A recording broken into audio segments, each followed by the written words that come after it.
दिन माँ पट के टूरी हरे 365 दिन माँ आई से दया तो दिसे माया आई से दया तो दिसे माया मोला बड़ मुश्किल माँ पट के टूरी हरे 365 दिन माँ लटपट पटी से रे 365 दिन माँ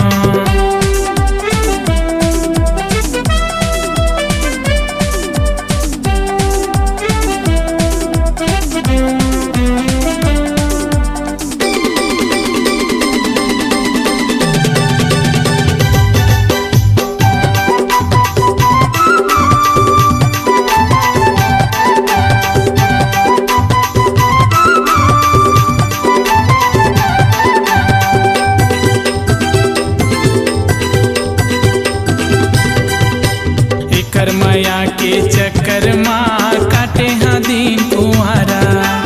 डिड़वा पर हमें बढ़े उमर में सहारा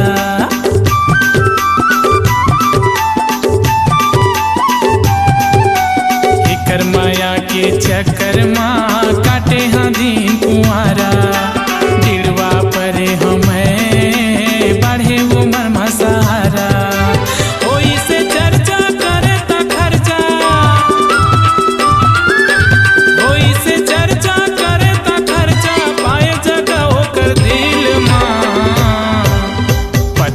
टूरी हरे 365 दिन माँ लटपट पटी से रे 365 दिन माँ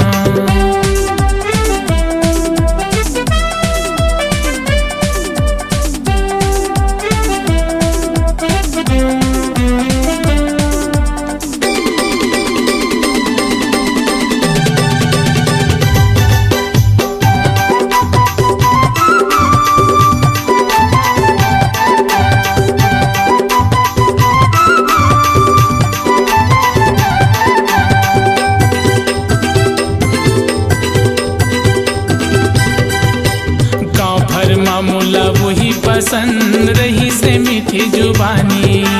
मन के बात हम मन मा रही के कोला बनाए के रानी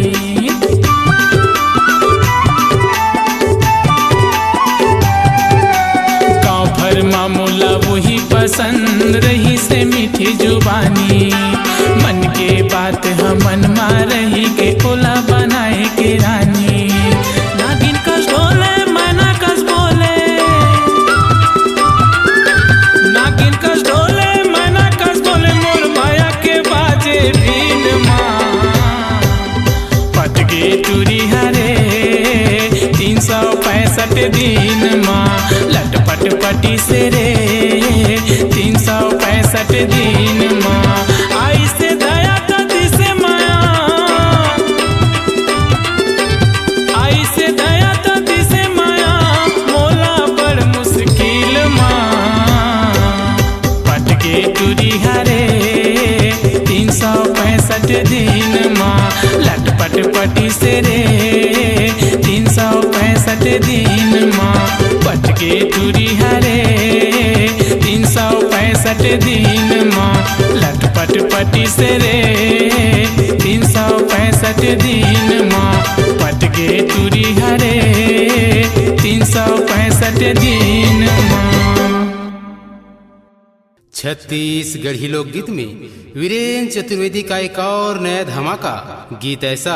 जिसे सुनकर आपका मन लगे गुनगुनाने, संगीत ऐसा जिसे सुनकर आप झूम जाएंगे। संगीत मजेदार, गीत शानदार और आवाज जोरदार के साथ Chhattisgarhi audio video album Virendra Chaturvedi की शानदार प्रस्तुति ए पानीपुरी। तो देखना और सुनना न भूलें। कार्यक्रम हेतु संपर्क करें मैं रवि पंडित, मोबाइल नंबर